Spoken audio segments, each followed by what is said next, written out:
Good morning.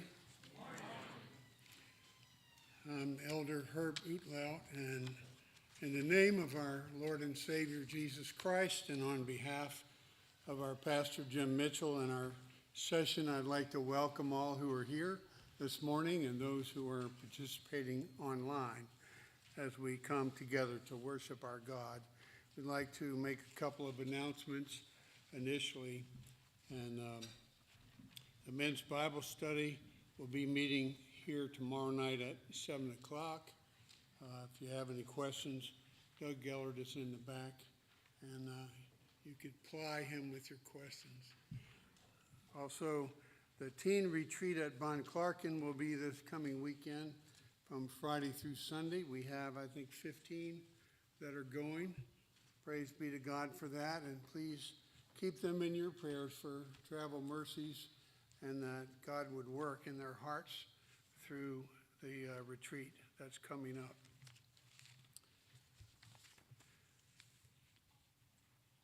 We'd like to take a minute to prepare your hearts for worship.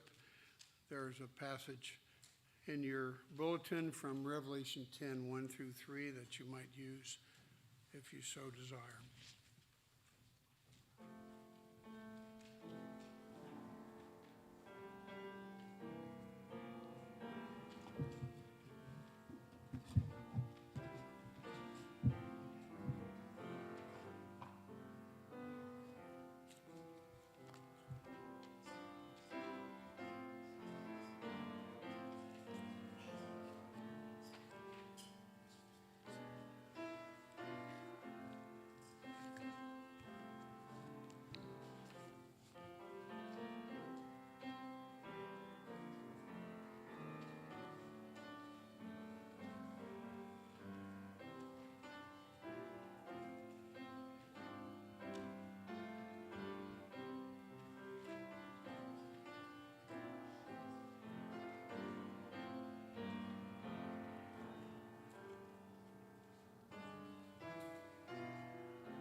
Our call to worship this morning is Psalm 8.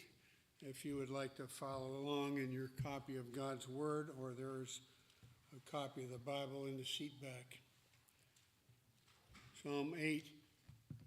To the choir master, according to the Gittith, a psalm of David. O Lord, our Lord, how majestic is your name in all the earth. You have set your glory above the heavens. Out of the mouth of babes and infants you have established strength because of your foes, to still the enemy and the avenger. When I look at your heavens, the work of your fingers, the moon and stars which you have set in place, what is man that you are mindful of him, and the Son of Man that you care for him? Yet you have made him a little lower than the heavenly beings and crowned him with glory and honor. You have given him dominion over the works of your hands. You have put all things under his feet, all sheep and oxen, and also the beasts of the field, the birds of the heavens and the fish of the sea, whatever passes along the paths of the seas. O Lord, our Lord, how majestic is your name in all the earth. Let us praise our majestic God with Trinity hymnal number 40, God is our refuge and our strength. If you'd stand, let's sing this together.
Let us pray.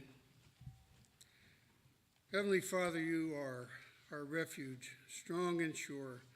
To you we turn as we ask that you would be present with us by your Spirit, enliven our hearts, that your word may penetrate and that may affect how we live our lives and how we treat others. We pray, Holy Spirit, that you would empower our pastor today as he preaches your word to make it strong and sure, and that it would not return void. Lord, we lift up our Lord Jesus today, the one who has given his life as a ransom for our sins.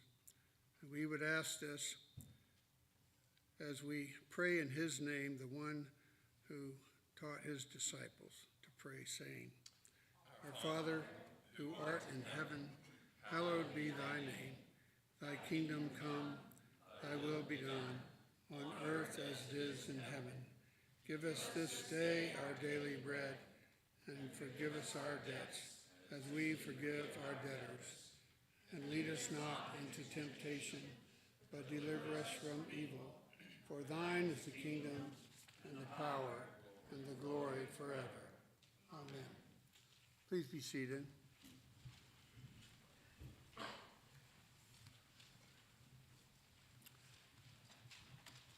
Our confession of sin is printed in your bulletin, if you would read it along with me. O my Savior, help me. I'm slow to learn, prone to forget, and weak to climb. I am in the foothills when I should be on the heights.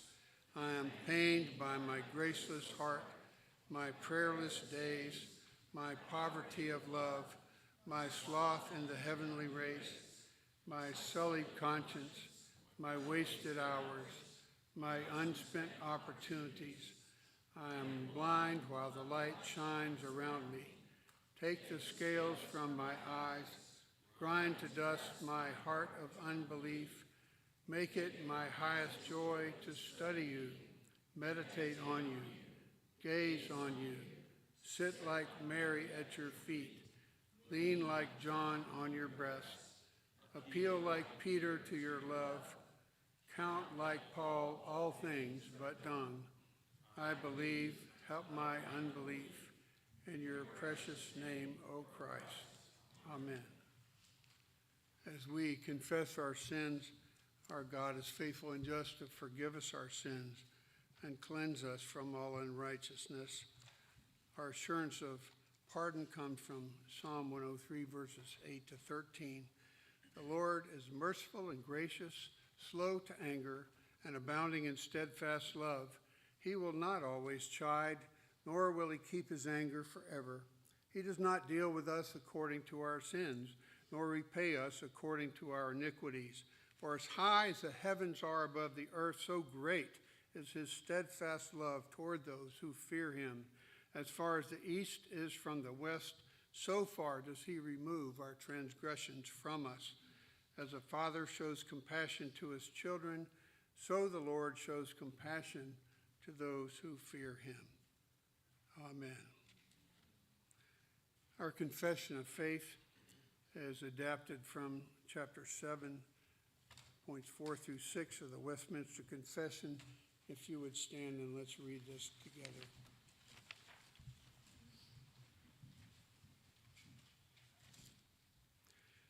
The covenant of grace was differently administered in the time of the law and in the time of the gospel. Under the law, it was administered by promises, prophecies, sacrifices, circumcision, the paschal lamb, and other types and ordinances delivered to the people of the Jews, all foresignifying Christ to come, which were for that time sufficient and efficacious through the operation of the Spirit to instruct and build up the elect in faith and the promised Messiah, by whom they had full remission of sins and eternal salvation.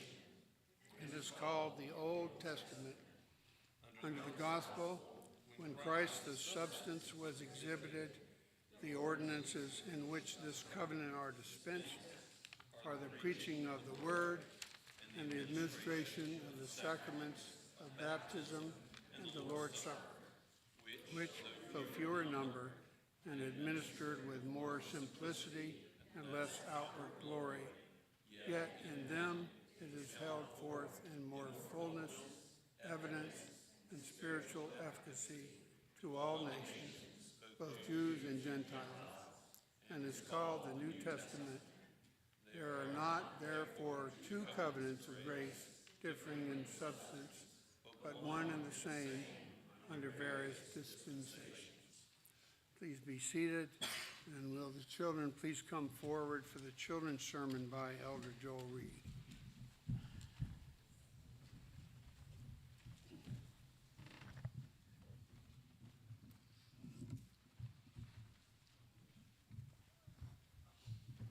Good morning. How's everyone today? Good? All right. Enjoying all this warmth outside? Yes. No? Do you like it a little chilly too? Yeah. Like it a little chilly? Yeah. Jump in the leaves. So, who have we been talking about recently? Noah, right? And we talked about them getting off of the ark last week, didn't we? Well, this week I want you to listen really closely when they're reading the scripture, because there's a word in there that you may not be familiar with. It's called covenant. Do you know what covenant is? What's covenant? To make a promise, a very solemn promise, right? Well, after the flood and Noah had sacrificed and praised God, you know what God did? He made a covenant with Abraham. He made a promise to Abraham. He said, I'll never flood the earth again. Never flood the earth again. And what was the covenant? What was the sign of the covenant? A rainbow. A rainbow. He put a rainbow in the sky. And he said, every time you see that, remember, I will never, ever flood the entire world and kill everybody in the world with flood. This is my promise to you and to all of your children. And we still see evidence of that rainbow today, don't we? We still see rainbows today. And we're reminded that this is God's promise to us. Let's pray.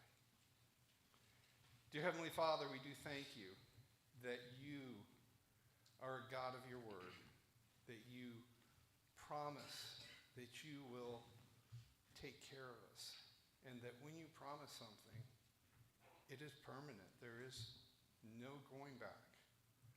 Father, you and you alone deserve all the honor and glory. We thank you. In Jesus' name we pray. Amen.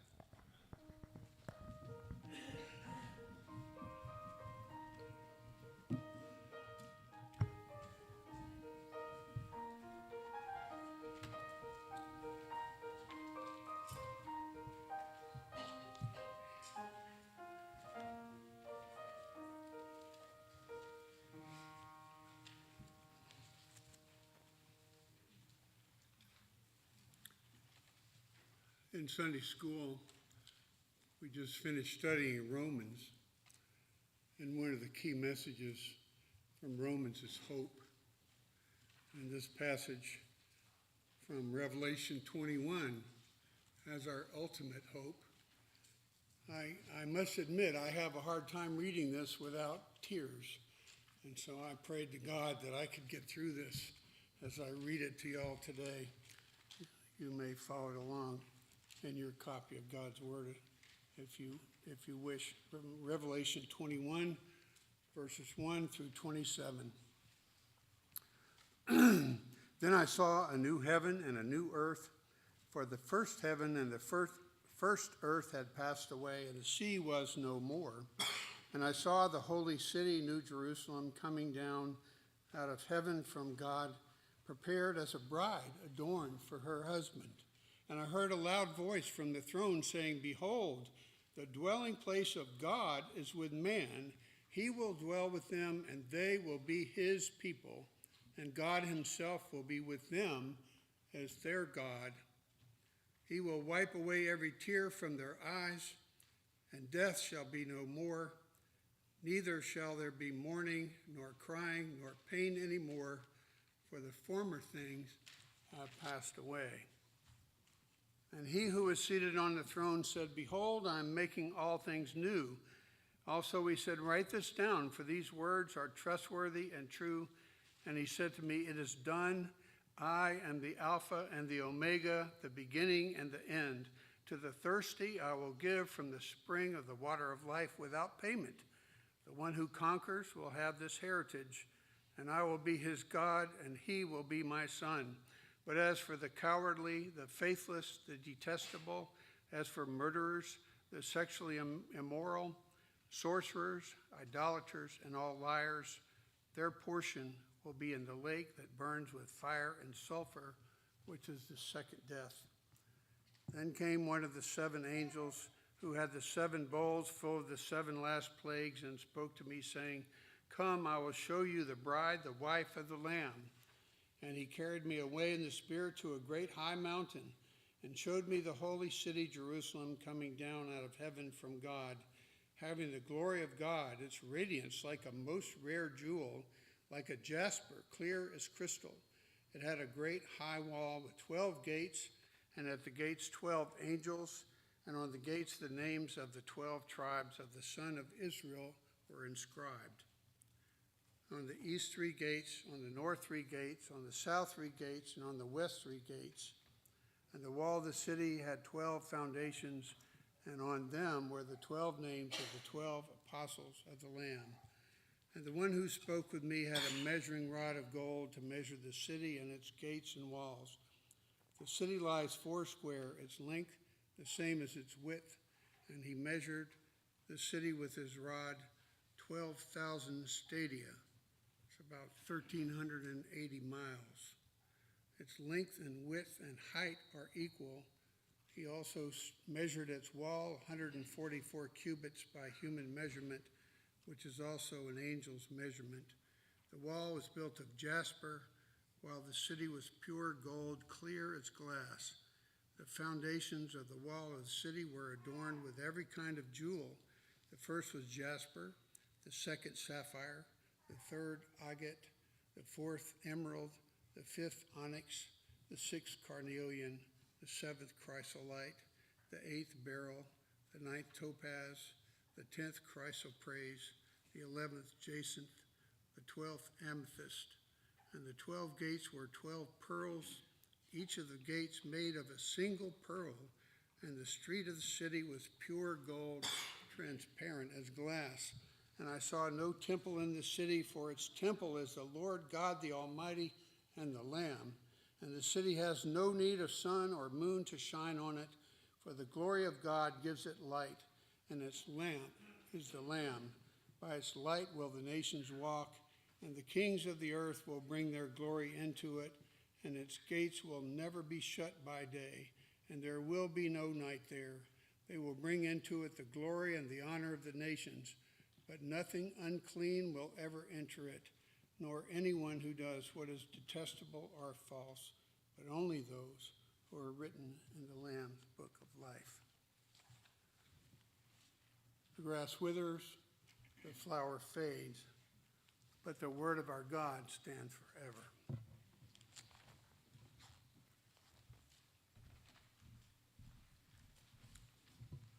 Let us go to our God once again in prayer.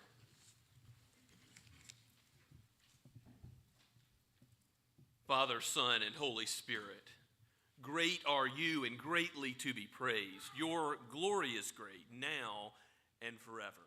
You are the God who always has been and always will be. You are the Alpha and the Omega. O Lord Jesus, you have completed a salvation and bought for yourself a people by your precious blood. O Holy Spirit, come, abide with us now. Open your word and teach us by it. Convert sinners, convert the soul, and give us sanctification in the truth. Lead us in the way everlasting, that we might glorify you on this pilgrim journey home. We thank you that you have prepared a place for us, and the work you have begun, you will complete. O Lord, we know that salvation is of you. It is all of grace from beginning to end. Aid us now. Be with your people. Father, abide with your flock.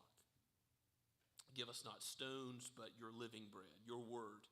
It is sharper than any two-edged sword. It knows us better than we know ourselves. Convict us of sin. Give us repentance and faith all the more. We believe, Lord. Help us in our remaining unbelief. Make us more like Christ, that we would see him as he truly is on that great day of his coming again in the clouds, in the sky. We thank you for the signs you have given us of your faithfulness, for your bow in the clouds, for your covenant signs of baptism and the Lord's Supper as they point us to the gospel realities that Christ has accomplished for us. Lord, teach us by your word. Teach your church of every nation, tongue, and tribe around the world as they meet on this your day. Lord, bless our brothers and sisters at Shem Creek and Reverend Ben Carver as he brings the word there. Father, give us more kingdom opportunities together to pursue your glory here in the Low Country, even if it be your will to plant more churches in this area, for there are many souls. Lord, the potential for outreach, evangelism, and discipleship is great. Give us such a culture of outward-looking outreach and evangelism. Lord, bless our community cookout, which is to come. Give us such a culture of discipleship amongst the men. Bless the Bible study tomorrow. Amongst the women, bless the opportunities for one-on-one discipleship and as they meet as a group. Lord, bless the families of this church and how you've designed your church to be intergenerational and for the younger to learn from the older. Father, we pray for marriages in your church, that you would bless with and strengthen those holy bonds, that you would raise up godly offspring through covenant children, bringing them to faith in the fullness of time as the truth is taught by your people, by the church, by parents particularly. Give them strength and wisdom in this great task of raising up children in the nurture and admonition of you, O Lord. Oh, help us, for we are weak, Lord, but you are strong. Bless our youth as they go to Von Clarken this next weekend. Lord, bless them as they worship there, as they hear your word preached. Open hearts, and bless them physically. Give them safety as they travel, as they go to this retreat together. Deepen their bonds of friendship. Give them harmony and love as they walk together. And bless the counselors that go. We pray all these things knowing that you are King of Kings and Lord of Lords, that nothing happens in this whole world except by your will. And so you set up rulers and you take them down. Lord, we pray that you would restrain the hands of evil men, that their evil plans may not be carried out. You would indeed give wisdom, that you would bless with goodness to do what is good those who rule and are in places of authority. We pray for our own president in the United States. We pray for local leaders and our governor, and we pray for, of course, the Congress and the House and the Senate and the Supreme Court as we think about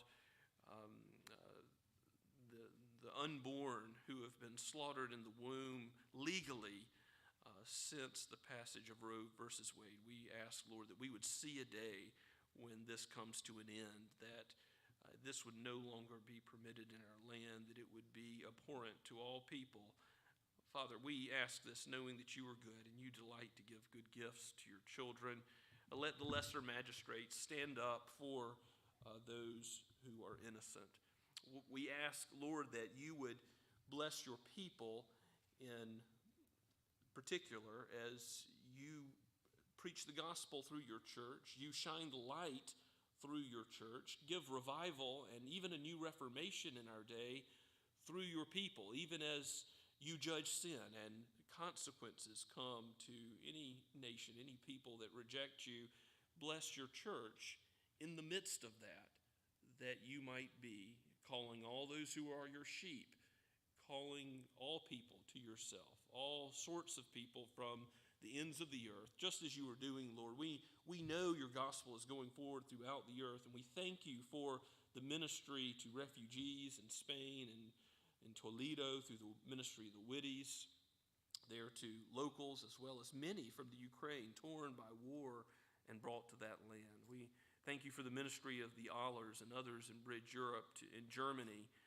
Lord, we pray for Rebecca Carson and her work there. We ask you to bless Drew Goodman and his new assignment in Uganda to teach. Raise up many faithful ministers who will uphold your word through the teaching of MT3 in Africa.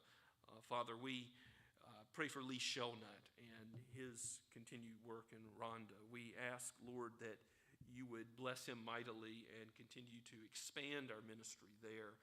Bless the hospital in Sahiwal, Pakistan, and the Ackermans and their leadership, the doctors and nurses that serve as a light in a dark land where many have never heard the gospel of the Lord Jesus Christ. And Father, we pray for opportunities to minister that word along with healing medicinally at that place. We thank you, Father, that you are with your people. You abide with your flock the world over, and there will be a new world, a new heavens, and a new earth that will come, and all things will be made new, every tear wiped away. We will behold the light of your glory, the light of your face, and we look forward to that day, saying, come quickly, Lord Jesus, come. Amen.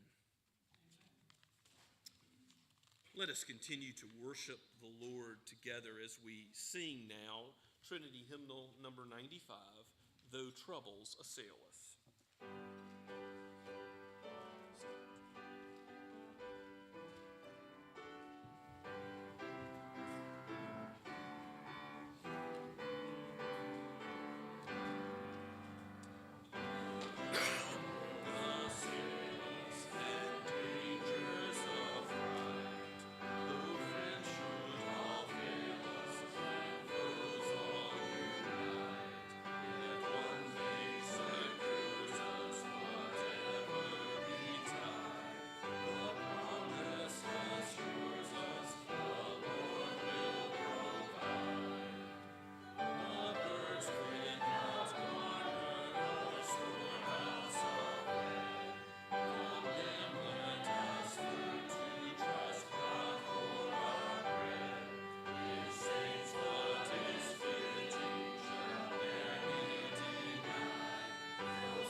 Let us pray.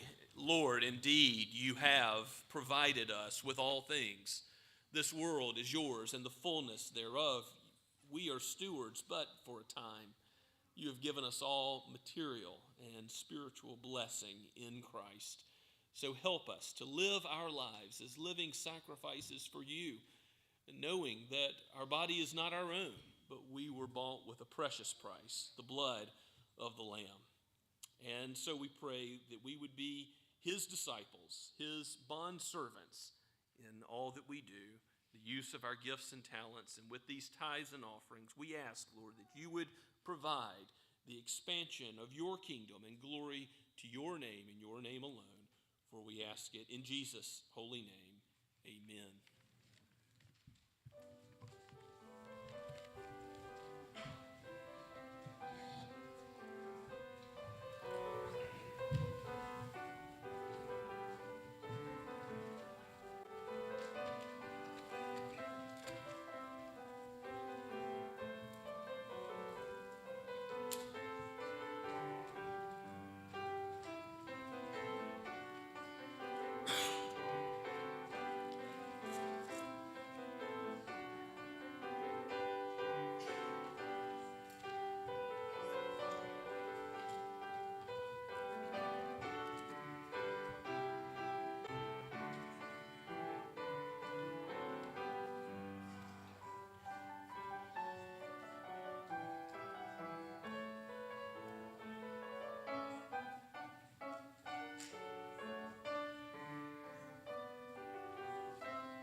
turn with me in your copy of God's Word to Genesis chapter 9.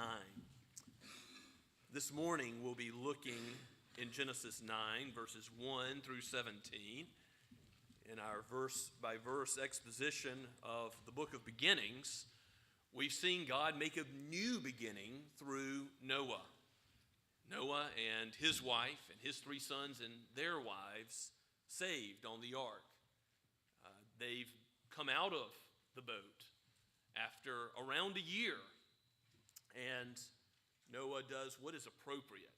He sacrifices with thanksgiving to God in this massive sacrifice of all the clean and best animals, and he gives to God the praise and glory due his name. And so it's in that context that we find ourselves this morning in chapter 9, verse 1. This is from the pen of Moses and written so that the church in all ages might benefit, as it is the very word of God. Let us heed his word now. And God blessed Noah and his sons and said to them, "Be fruitful and multiply and fill the earth. The fear of you and the dread of you shall be upon every beast of the earth and upon every bird of the heavens, upon everything that creeps on the ground and all the fish of the sea. Into your hand they are delivered. Every moving thing that lives shall be food for you. As I gave you the green plants, I give you everything. But you shall not eat flesh with its life, that is, its blood. And for your lifeblood I will require a reckoning. From every beast I will require it, and from man, from his fellow man, I will require a reckoning for the life of man. Whoever sheds the blood of man, by man shall his blood be shed. For God made man in his own image. And you, be fruitful and multiply, teem on the earth and multiply in it." Then God said to Noah and his sons with him, "Behold, I establish my covenant with you and your offspring after you, and with every living creature that is with you, the birds and the livestock and every beast of the earth with you, as many as came out of the ark. It is for every beast of the earth. I establish my covenant with you, that never again shall all flesh be cut off by waters of the flood. And never again shall there be a flood to destroy the earth."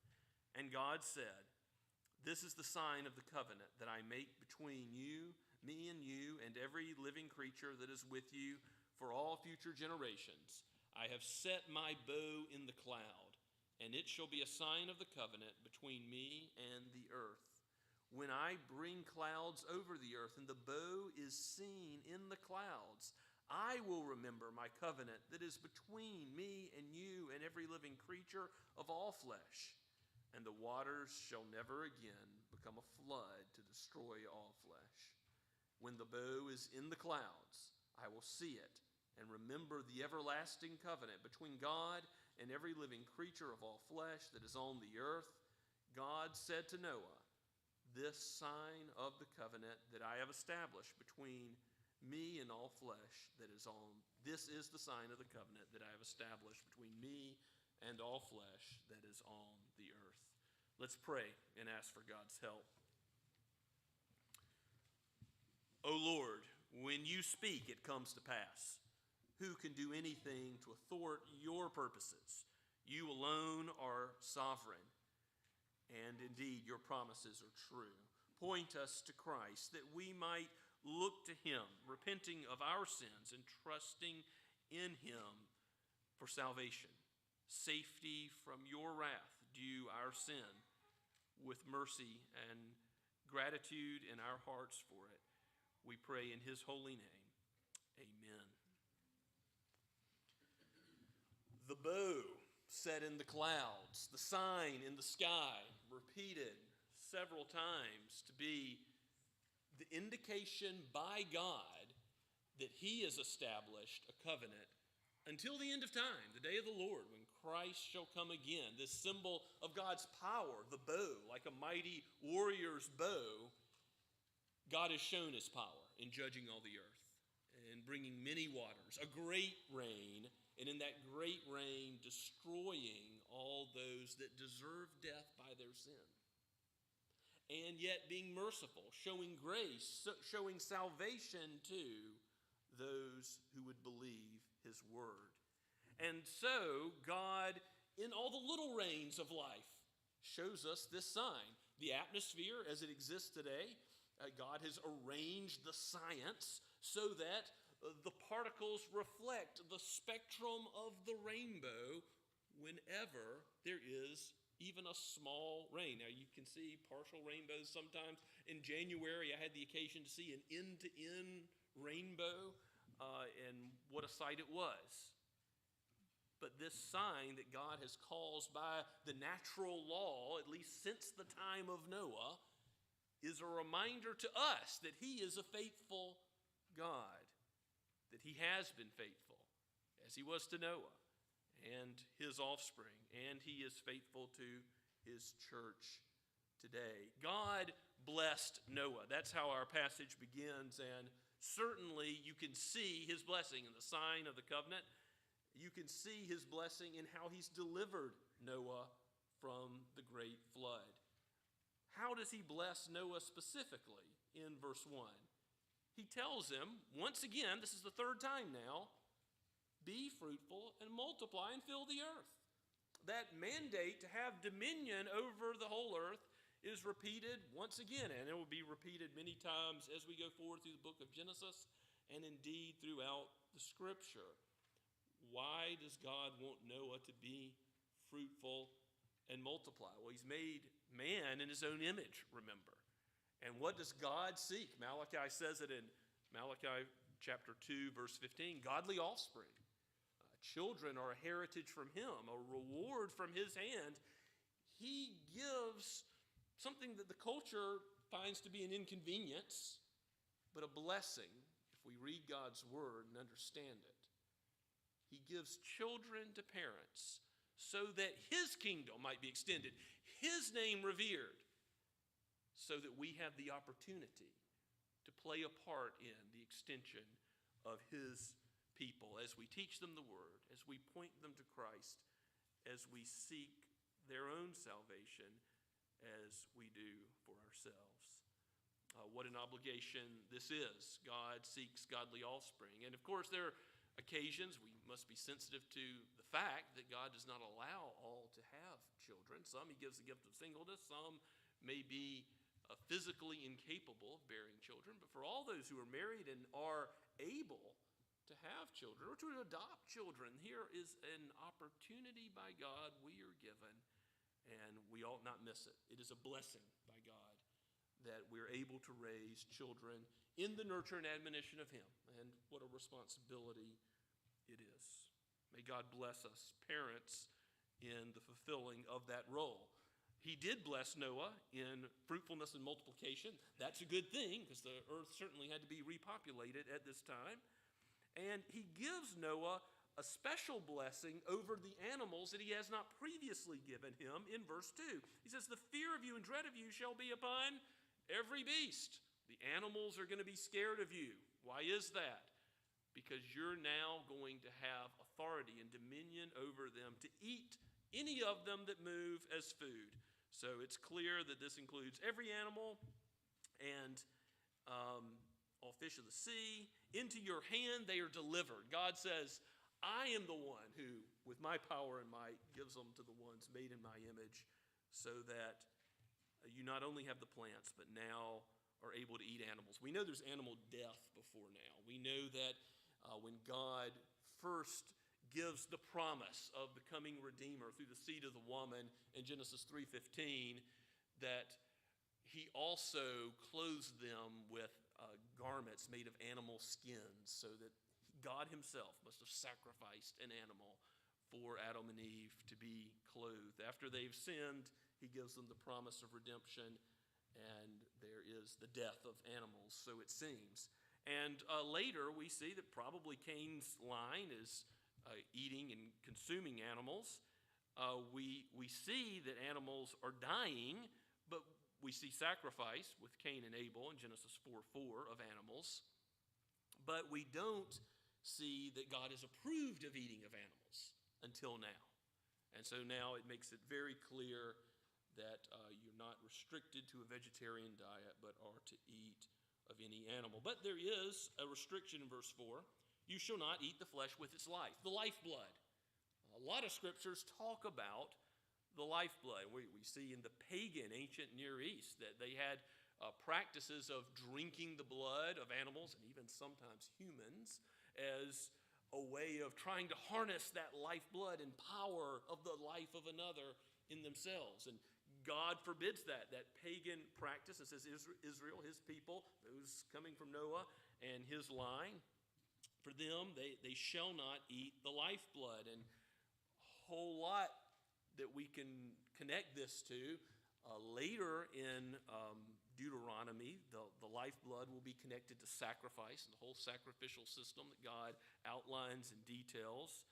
And in the Jerusalem Council, I think it's worth pointing out in Acts 15, when you've got issues between Jews and Gentiles, and the Jerusalem Council says very clearly that the ceremonial law in the Old Testament has nothing to do with salvation. You're saved by the work of Christ, not by circumcision or lack of circumcision. Means nothing.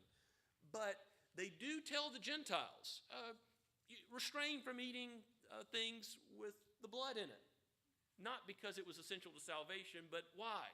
We've talked about this in our study of Romans as a concession for the unity of the church, because of those in the Jewish community that were still thinking this was somehow important.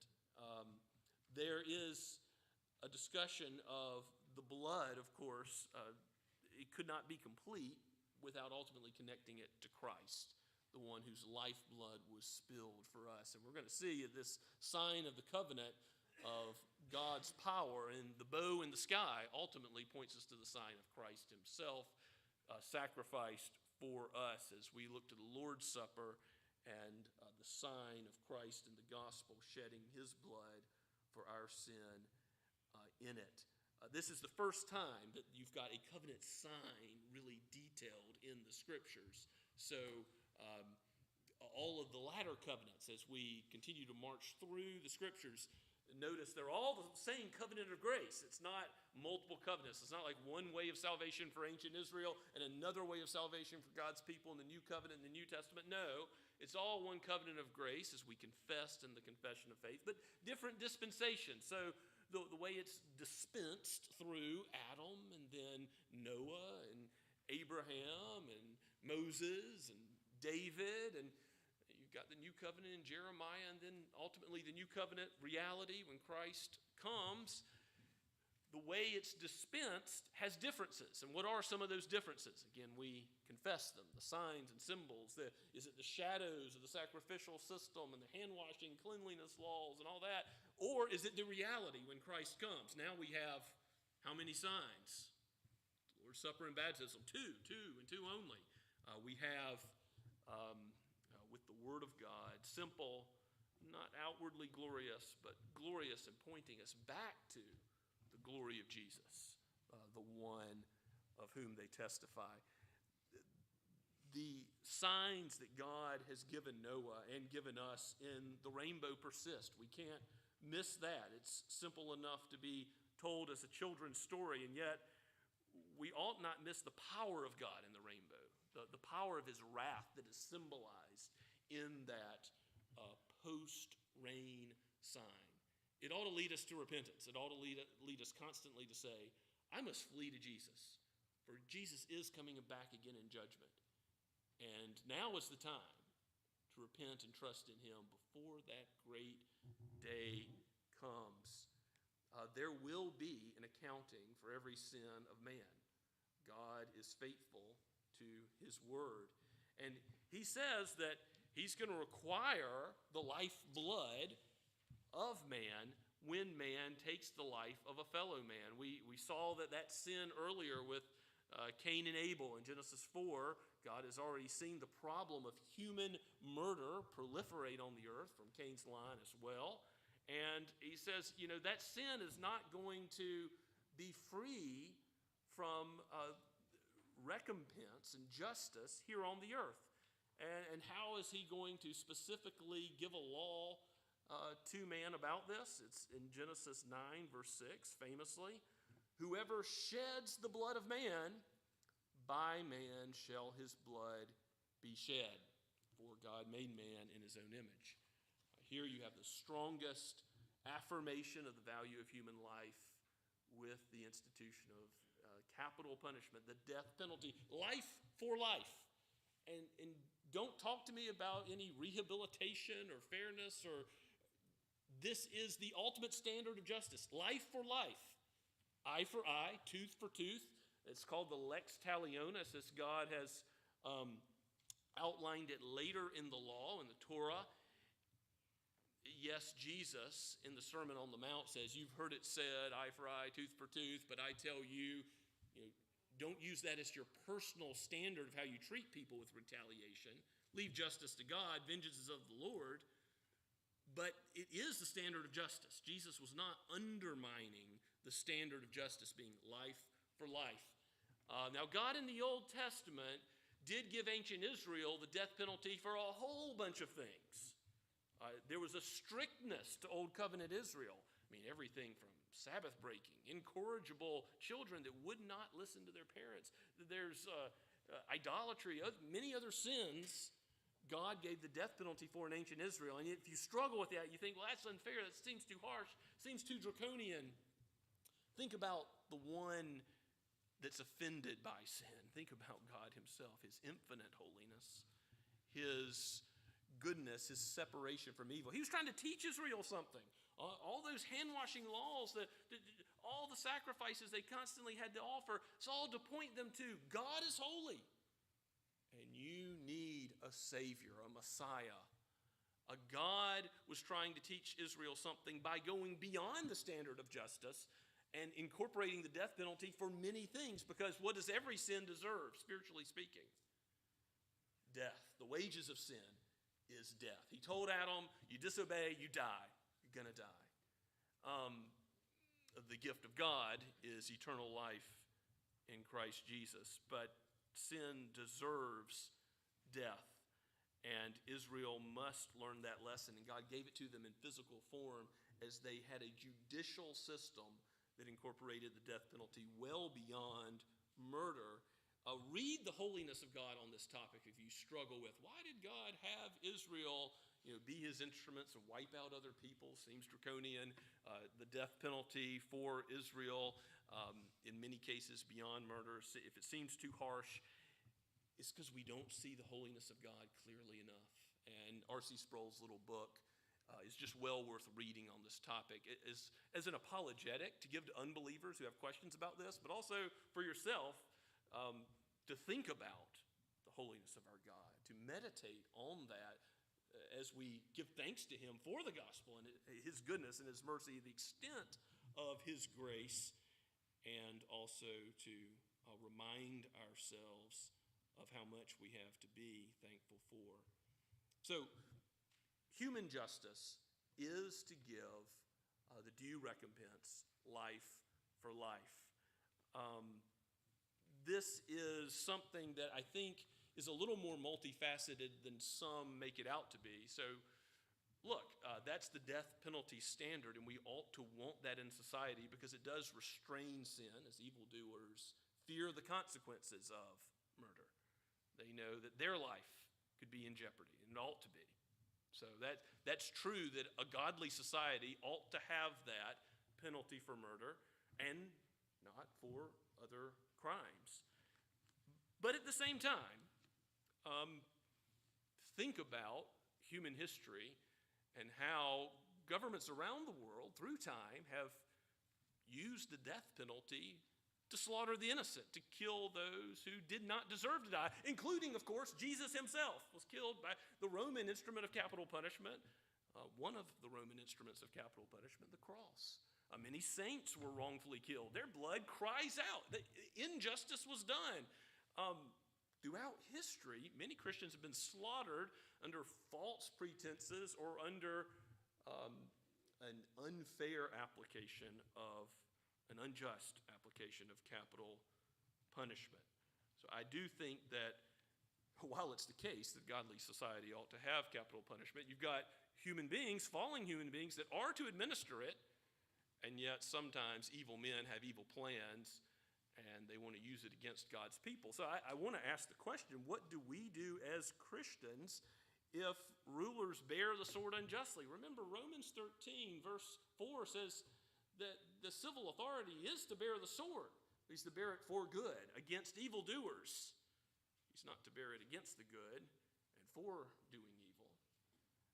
What do we do when everything is topsy-turvy and upside down in this fallen world in which we live? And I think Jesus himself gives us some instruction on that. He says to Pontius Pilate in John chapter 19, "You would have no authority if it were not given to you from above." And so what Pilate does that's sinful, crucifying the Lord of glory, ultimately, will there be justice for that? Will anything be left uncorrected in God's kingdom? Jesus says in 1 Peter chapter 2, towards the end of the chapter, he says that when he was reviled, and he didn't revile in return, and he didn't have any sin himself as he died on the cross, that's an example to us about how we also ought to entrust ourselves to God who judges justly. Jesus knew that every sin would either be laid on him or laid on the person that has committed it themselves, that nothing would be left uncorrected. No injustice will ultimately go on. So if there is some injustice in this world committed by magistrates, that woe to them if they pervert justice. There are many scriptures to that effect.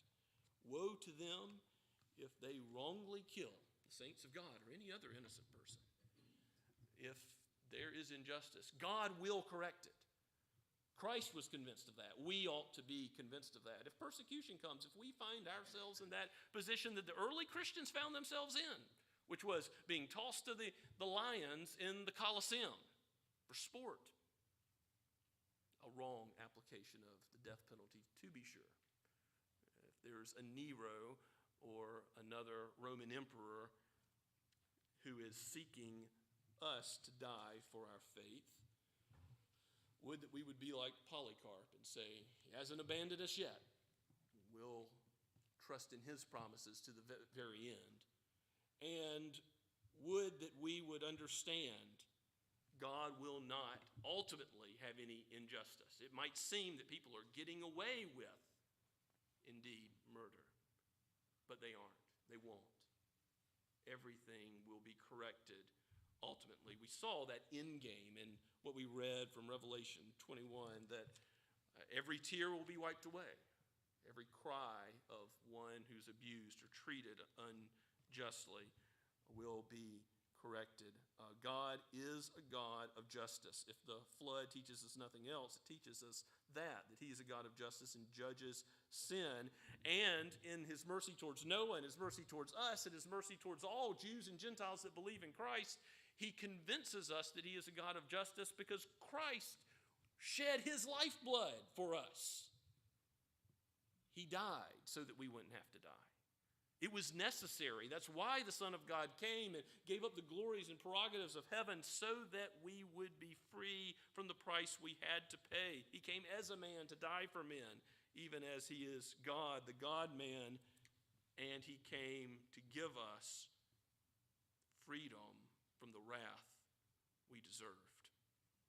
Glory be to his name for that. As we come to the Lord's table next week and we think about the gospel, when it comes to our head through the Word of God, we also think about the gospel as it comes to our senses through a sign. Now, the sign of the rainbow ought to remind us of the gospel too, even as it prefigures it as a shadow of it, that God in his providence still has around until the second coming. Pretty amazing. But this sign of the Lord's Supper ought to teach us about the gospel. Just as physical food, a little piece of bread, a little piece of the fruit of the vine, as we drink it, gives our body some sustaining energy. Food gives the body energy and life. So the blood of Christ, so the body of Christ broken, spiritually gives us life. How do we have life as Christians?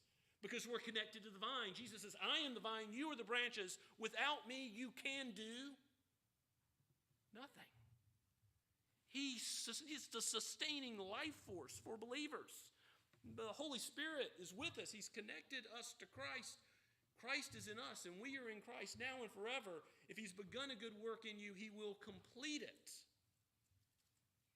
He is leading you. Not only has he led you to faith initially, by his grace, salvation is of the Lord, but by his grace also he leads you forward. He aids you. He provides what you need. God will provide. The Paschal Lamb, the one who forgives the sins, who brings you into his family through adoption, makes you his own child. He gives the sanctifying process, and he will one day give the full glory of the consummation of all things, of glorification, of being in the light of his presence, of not seeing through a glass darkly, not being restrained by sin any longer, but seeing him as he is, as he frees us from all sin. We will always be the creature. He will always be the creator, forever blessed, but we will know him without any shield of sin between us. As the Lord's Supper teaches us of Christ, so does baptism. The washing away of water shows us that Christ has washed us free of our sins. These signs come to our senses. God knows our weakness. He knows that we tend to view material things as more real than spiritual things we can't see, like Christ's death for us. And so he teaches us right now. He applies his grace. He confirms and assures you of your salvation through the word being taught and through the signs as they're administered. So think about that. When somebody else is being baptized, when somebody else's child is receiving the covenant sign, that's not just for them. It's for you, believer. It's for you when the Lord's Supper is administered. Whether you stumbled and fallen, which surely you have, I don't think we go even 1 second without a failure of loving God with all of our heart, soul, mind, and strength, and our neighbor as ourself. We've stumbled and fallen, but the Lord's Supper is for the weak in faith who know their need of a Savior and come to him and seek him. He doesn't leave you stones for bread. No, he gives you and feeds you upon his word and with these signs. Bless his name for providing what we need now and forevermore. Let's pray together.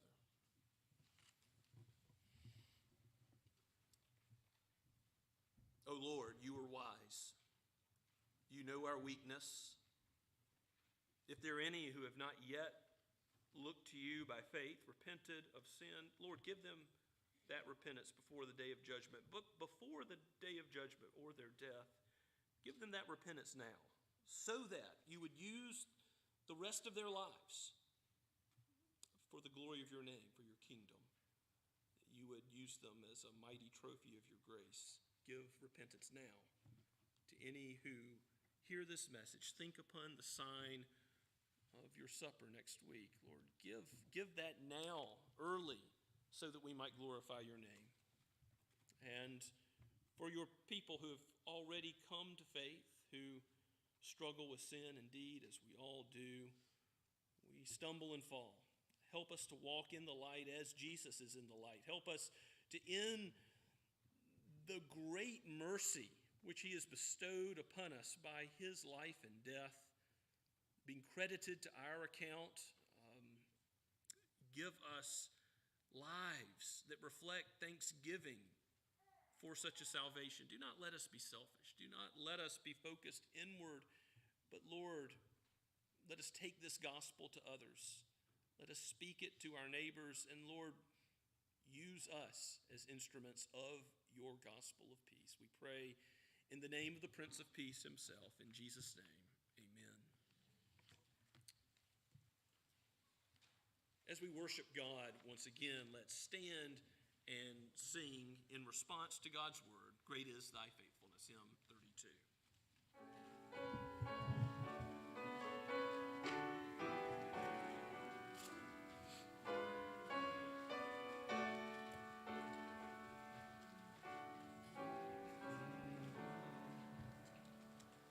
Great is thy faithfulness.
How many blessings has God given to us? All blessings in Christ Jesus. 10,000 beside, as we have just sung. Here, one more in God's word. He blesses his children like this. The grace of the Lord Jesus Christ and the love of God and the fellowship of the Holy Spirit be with you all. Amen.